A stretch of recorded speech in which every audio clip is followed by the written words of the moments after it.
Welcome to Butterflies of Wisdom, everyone. I don't know how lucky I get. I get to interview rock stars like Ashley. Ashley's not only been featured on one of my favorite television shows in the whole wide world, Today Show. I almost said Good Morning America. She listens, but it's the Today Show.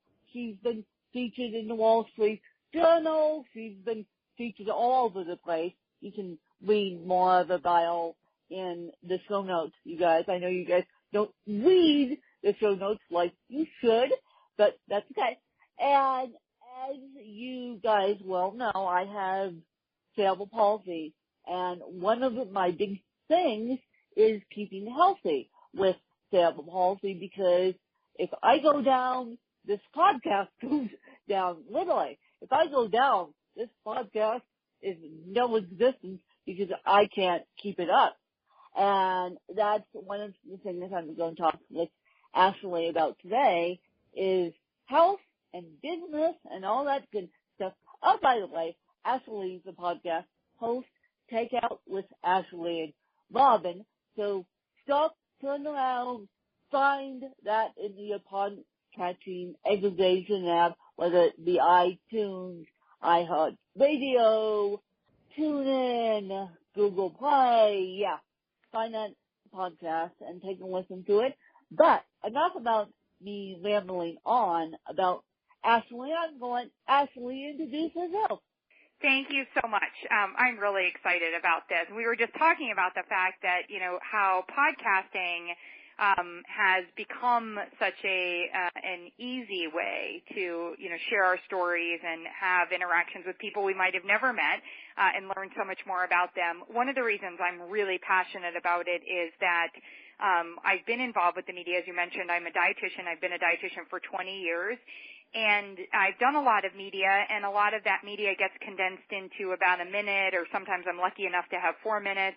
And it's really hard to not provide a one-size-fits-all recommendation. Sometimes in print media, I even get edited into something that would sound like it's one-size-fits-all. And and this is an opportunity to really, elaborate more on that. And there's a common theme as I've interviewed others and been interviewed, and that's really about sharing when we've hit challenges, how have we responded to those challenges? And one of my earliest challenges was feeling like, so by the way, I never wanted to be a dietitian. I wanted to be Angela Bauer from Who's the Boss. I wanted to work in advertising, and I thought she was perfect. She's this tall blonde woman who came home, and there's hunky Tony Danza who's got dinner made, and he's playing with the kids, and life is just so fun. And I was like, oh, this is perfect. But perfect really didn't work out for me, and I even tried to follow in her footsteps and went into advertising. I my client was Kellogg, so I worked on, sugared cereals, selling sugared cereals to America, and it just all didn't work out. But one of the key things that wasn't working for me, I later learned, was really my digestion, and I'm so grateful for that challenge. I went down so many different paths to figure out, first and foremost, why I always had this belly. I thought, like, gosh, if I just was better and was more perfect at dieting, I could lose that belly.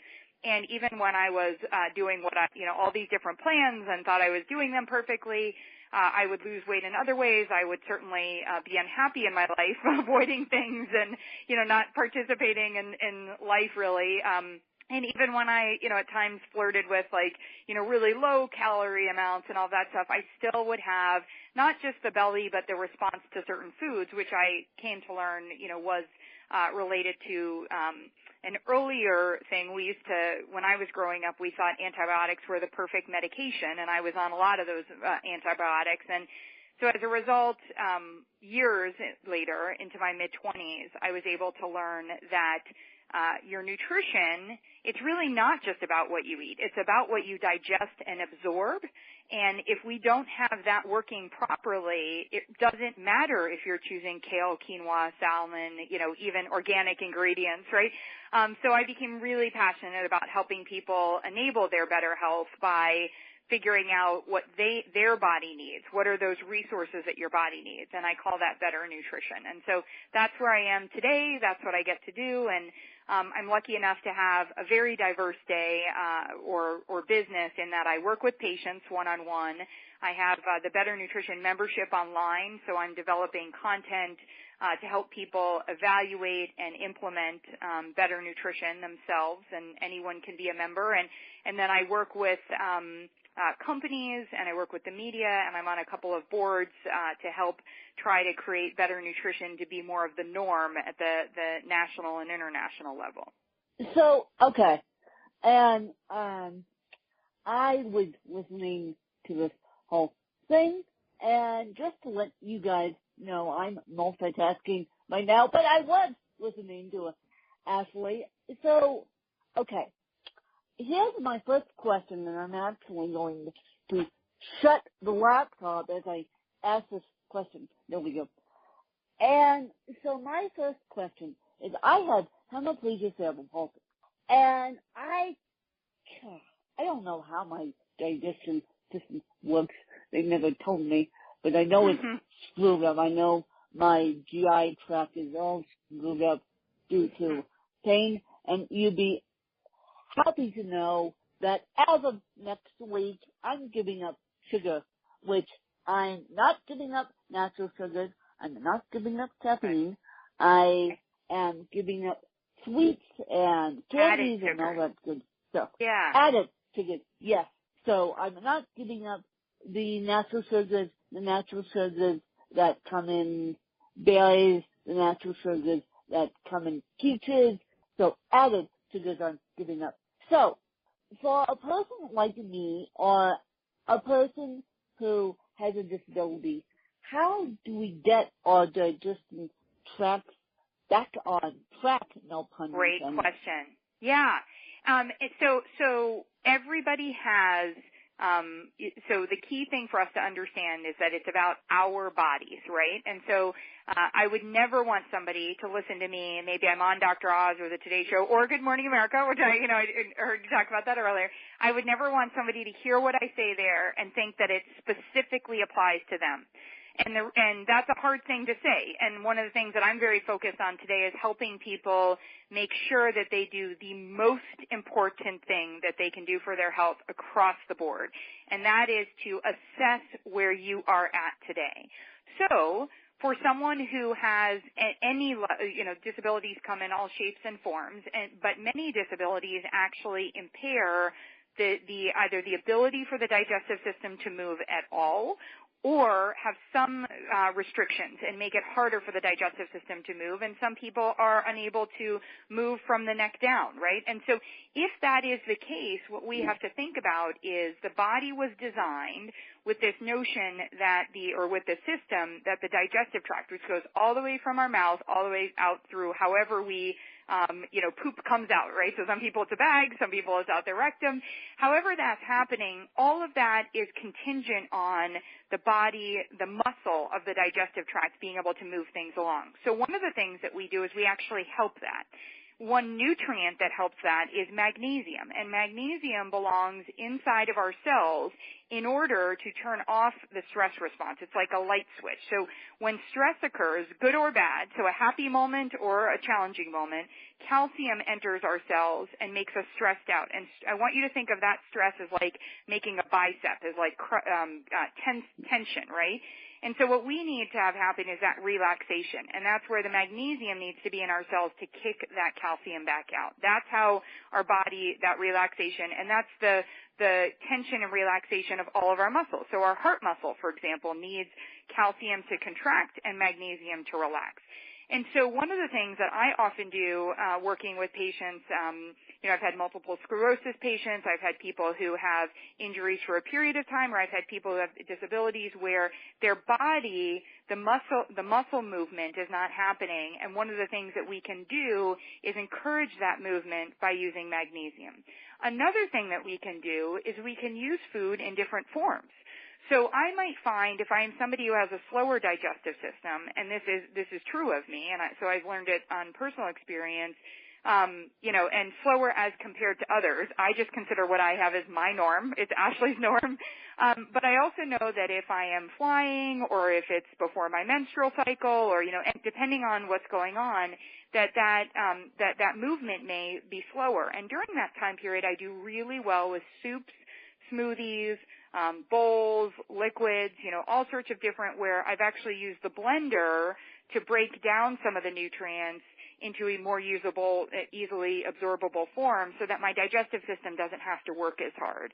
And so that's a great recommendation for a lot of us, which is, what we can do with liquid nutrition is replace some of the work that the body would have to do if the body isn't able to, for either for life or for a period of time, work as efficiently on that part. And then another piece of it is to also, of that assessment, is to understand, I think this is so critical for anyone who's taking any medications, who has any changes in their life stages that affect their physical body, or again, when we're talking about a long-standing disability, either from birth or one that happens as a result of an event. Throughout all of that, one of the things that we need to do is we need to assess where we're at. And the way that we do that, so first of all, I do through my membership, I have easy online assessments that ask people, how are you doing in terms of protein? How are you doing in terms of water? How are you doing in terms of magnesium or potassium? And these are just easy questions that we look at your food, but we also look at, and here's the really important part, we call it total nutrition. It's your food, it's your supplements, it's your medications, and it's also what's going on in your life right now in terms of both your health and also stress and sleep, all of those things. When we ask all of those questions, we start to get an understanding of what's going in your body and on your body more often, and that's going to help us understand where we might be able to play with your nutrition a little bit so that we can improve how you're feeling and how, so that your nutrition powers your particular better health. Well, I completely get that. And now, for someone who moves on a daily basis, like me, I move on a daily basis. I walk with a walker. My metabolism, I would say, is about medium metabolism.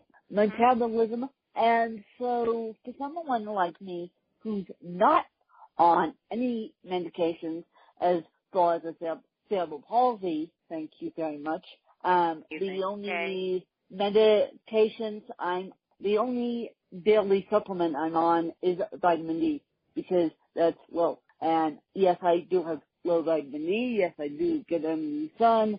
Yes, I see Mother Nature every single day, but still, that's good. The vitamin totally D is support low. You with your vitamin D, yeah.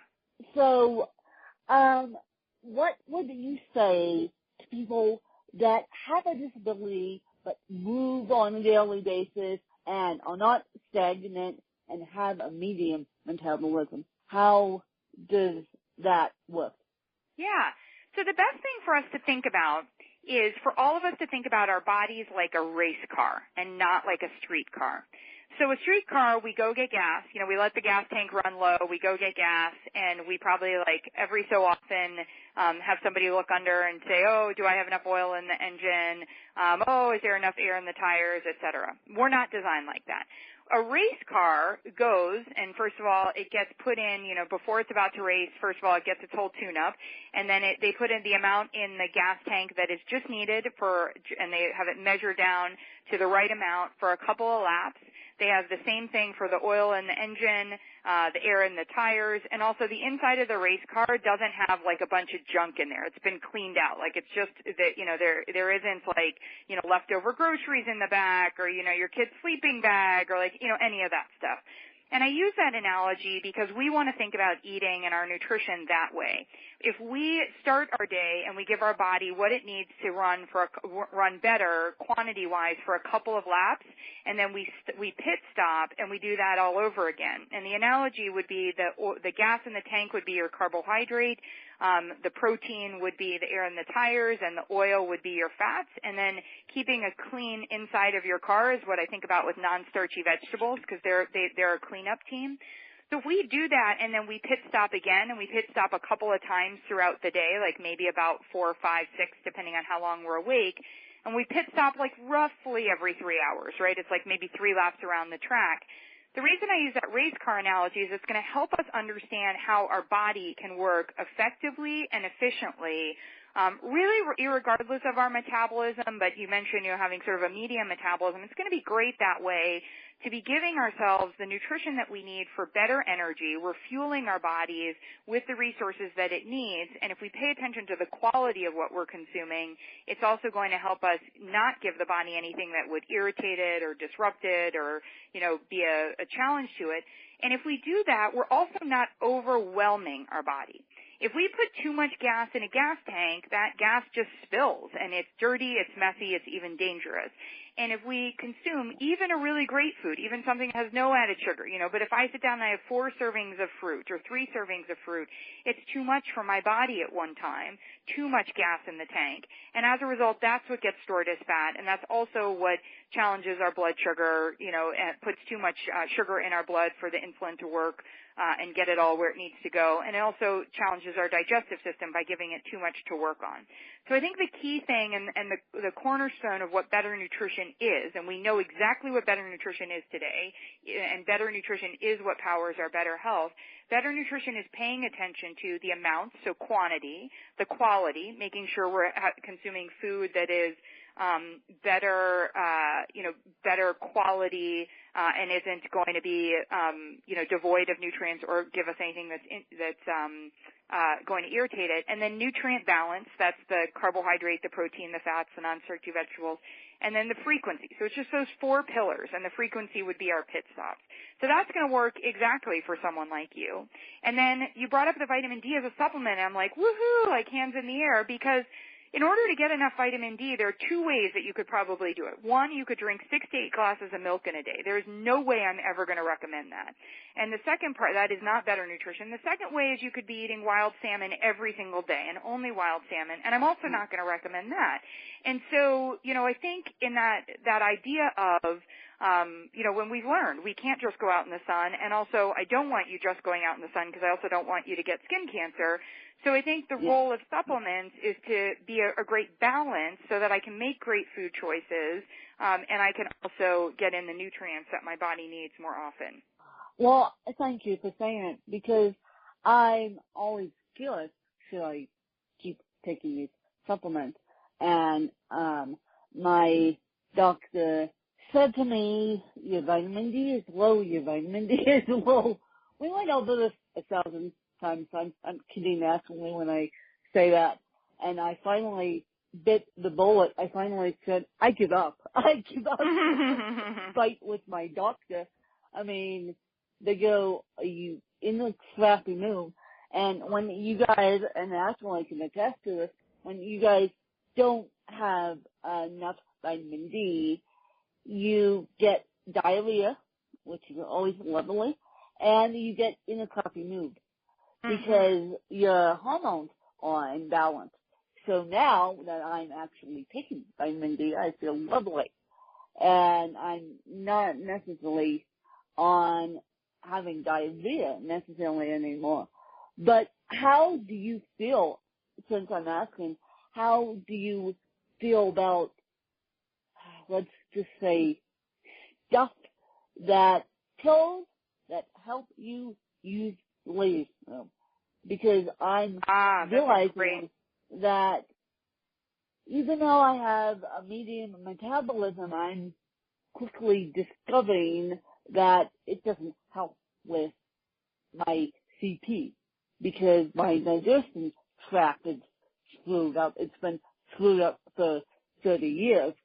And so, how do you feel about stuff that helps you go to the bathroom as compared to fiber, as compared to natural fibers? And I do eat natural fibers.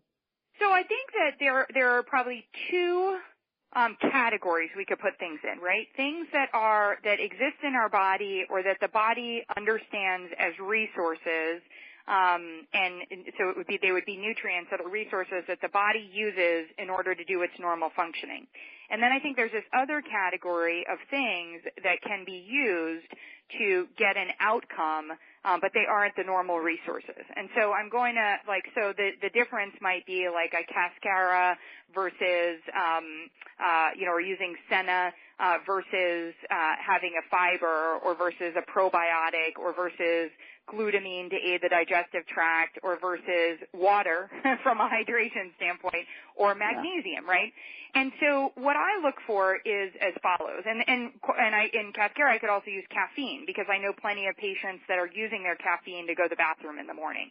If you have to use something as a tool to go to the bathroom for a period of time, I would think of that as like training wheels, right? And so sometimes there is value in that, and I will work with someone in that collaboration. But when your body is not going number 2 properly, and I have a whole, actually, you can see on my Facebook page is actually Koff approved, and you can see on there I just did a segment on how to poop properly on ABC News, and that segment is up on my Facebook page. And, so it's not just about pooping. I don't want pellets. I don't want it to be diarrhea. I don't want there to be an urgency. I don't want you straining. I want S-shaped. I don't want it to smell badly, et cetera. And so if you're needing to use things frequently, then there may be issues. So one thing that I've noticed is, and it has nothing to do with the food, and I talk about this in that segment, is many toilets are not the right height for all of us. It's kind of like going into a gym and thinking that the elliptical machine, or getting into any car and thinking that where the car seat is exactly where we should all be. I mean, that's so silly. We're all different heights. We all, and even if we're the same heights, we even have different torsos versus leg ratios and all of that stuff. And so a lot of toilets actually have us naturally straining to go number 2. So there's something called a squatty potty, or these stools that you can put your feet on. I use the kids' stools, the ones they would use in front of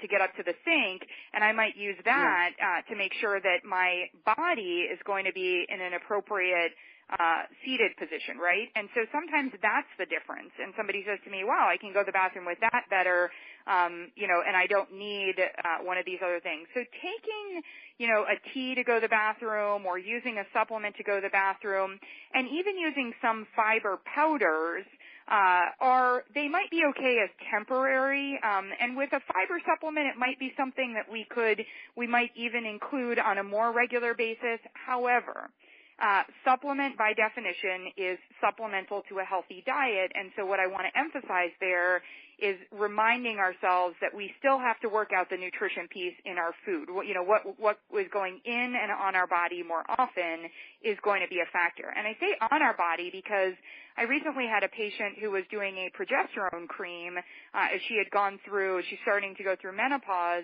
and immediately it threw her bowels off, right? And so she started taking fiber, and the fiber wasn't working well. And one of the things that we learned is that it actually isn't about fiber in that instance. It's more about that magnesium, because the addition of the progesterone was just causing, in a good way, was causing her body's, once her hormones were getting into balance, her body was contracting and relaxing more naturally, but it was staying now in more of a contracted state.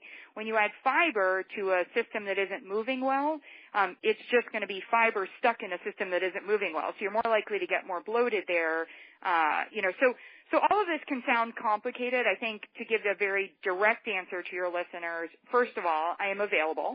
So if somebody is having these challenges, and not just me, I would also recommend, go talking to your doctor. Do not shy away from talking about, wow, I used to go to the bathroom number 2 every morning when I woke, and now I'm noticing it's every couple of days, or I'm noticing differences in my bowels. I have my patients do, and also my members do, a digestive assessment every quarter. I also have available resource on my website what's called the Better Checkup Checklist. And the nice part about the Better Checkup Checklist is that also helps someone figure out what are the things that I should be asking my doctor about, like my vitamin D, before I go in, and then, as well as talking to them about my bowels. And then when I'm in the doctor's office, here are some things I should go over, and then when I get that information, here's what I should do with it. So I think these resources are important ones so that we don't just, out of total desperation of not going to the bathroom, which I can completely appreciate, walk into a store or buy off the internet, a tea that promises that it's going to help us go to the bathroom better. Yeah. So, basically, you guys, I talked to my doctor and I said, look, this is what's going on. This is how we're going to do this. And she was very agreeable. I said, look, this is what's going on. This is how I want to do this because I'm having issues here. So just be open with your doctor. I would say just be open with your doctor. My doctor knows I have a disability on top of everything else. And so I finally said, help me. And so that's what Ashley and I are trying to say is help, not sit here and be struggling about going to using your body on a daily basis to help it. I mean, surprisingly, when you don't go to the bathroom on a daily basis, it packs up in your stomach and makes you sick. For years I've had that. And so I finally just said, help me. I surrender. Help me. Yeah, I think what the overarching what we're all saying is we are all individuals, and too much of the media information, and that could be social media information, it could be podcast information, it could be any of this, is very clearly lumped. Like even your comment about, okay, I'm going to give up all added sugars. Well, so first of all, if you want to do that, I have no problem with that. But I also want to make sure that the person who hears this and says, well, I don't even know how to do that, or do I need to do that, or any of that piece, what we want to do is we want to start with an assessment because it might be somebody who is not even having very much added sugar. Or on the flip side, somebody else might have a fair amount of added sugar in their diet, but they also might have, artificial colors and artificial sweetener and this other stuff. And maybe working on that added sugar piece, either just reducing the amount could have great value. So we're all supposed to get, for a healthy person, we should be getting no more than 6 teaspoons of added sugar in a day. And so one of the things that I have with the added sugar evaluation is just to take a look at that and then to also see, are we lumping all of our added sugar at one time? Because that's a lot for the body to deal with at one time. So maybe my first intervention with somebody is going to be to say, hey, why don't we try to keep it to 1 to 2 teaspoons of added sugar at any given pit stop or any time, we're eating or having something.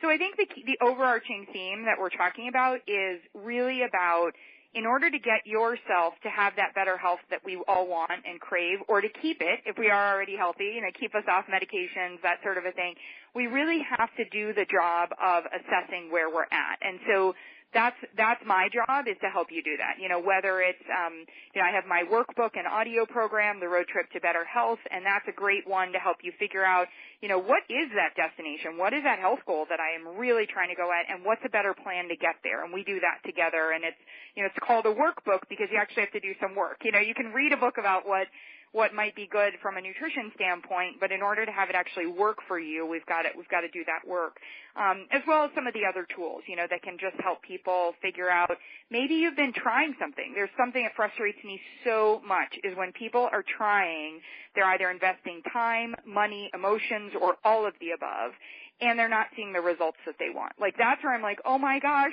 please reach out to me. It's like, that's where we should be able to, figure out, that what isn't working for you and be able to turn it into something, I like to say, to help you act better, not perfect, more often.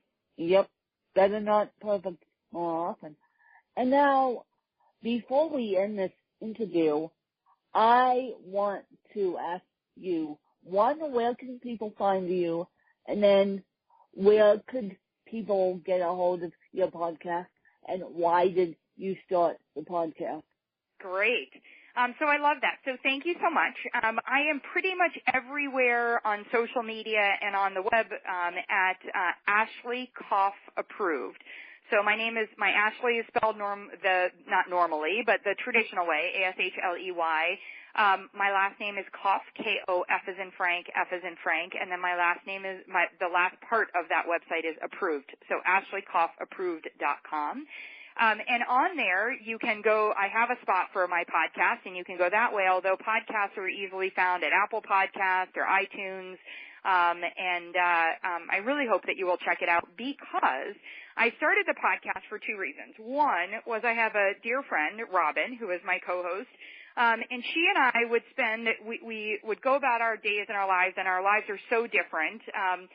And we would connect, though, either by text or we would find these moments to call each other, and we would be talking either elated about somebody that we had just interviewed or something we had participated in. And gosh, I'm so inspired how to change be a bigger part of the contribution to change healthcare and the food movement and all of this stuff.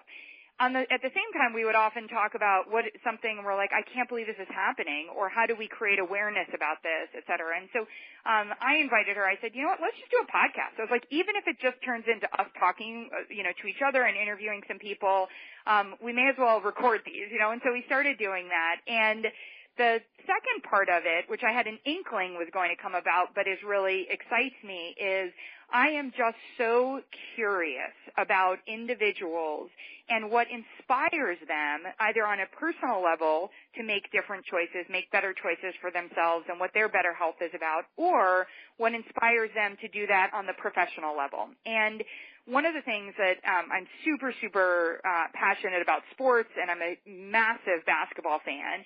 And so, part of it for me is to understand, what some of these athletes are doing and, how the challenges of somebody who grew up without any money whatsoever, literally was playing basketball on the streets, had so much insecurity in their life, didn't know where they were going, and then suddenly has a college scholarship and nobody has taught them how to make better food choices.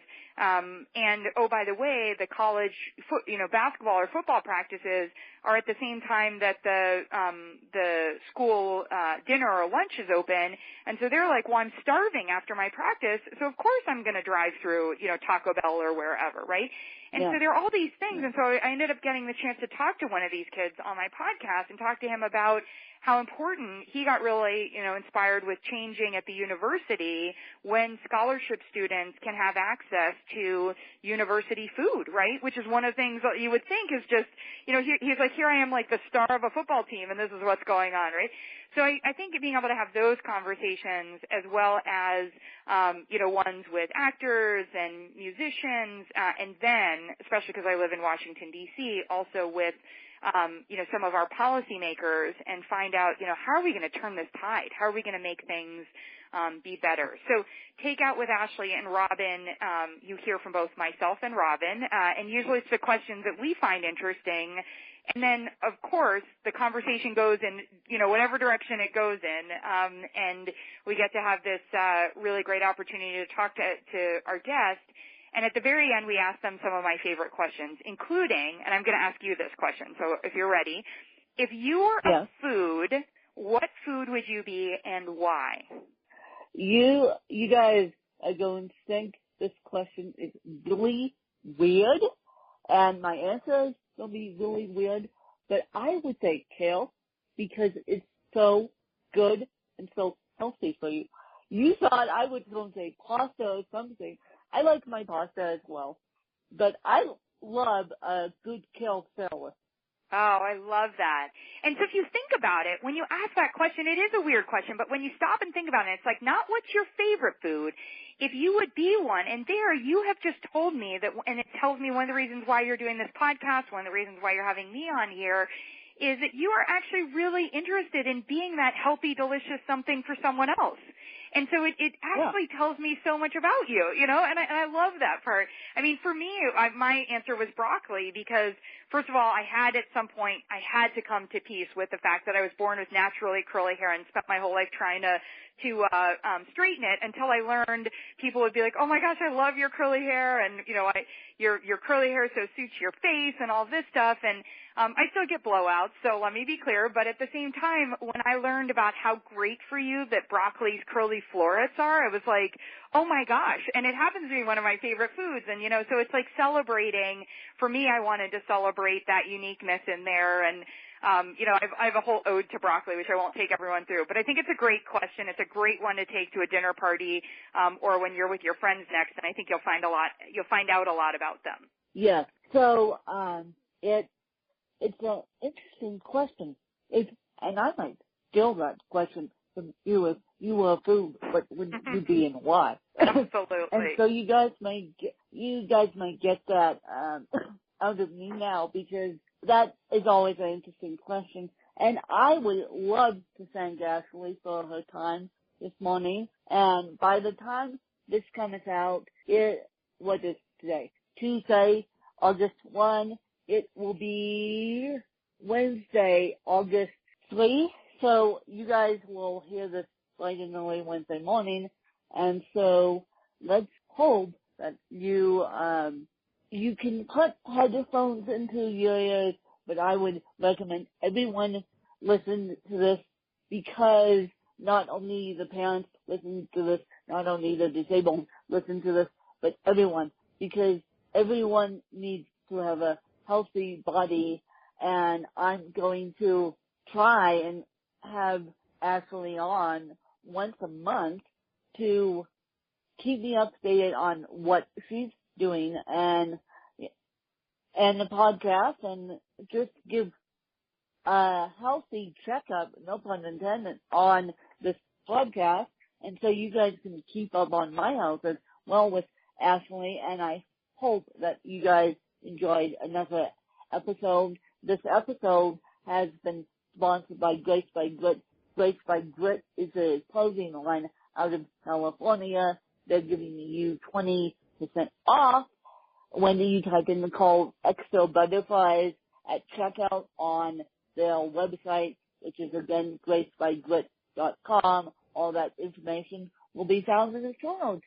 And please share this episode out so that we can grow our community together and make Butterflies of Wisdom a strong community. Thanks to you guys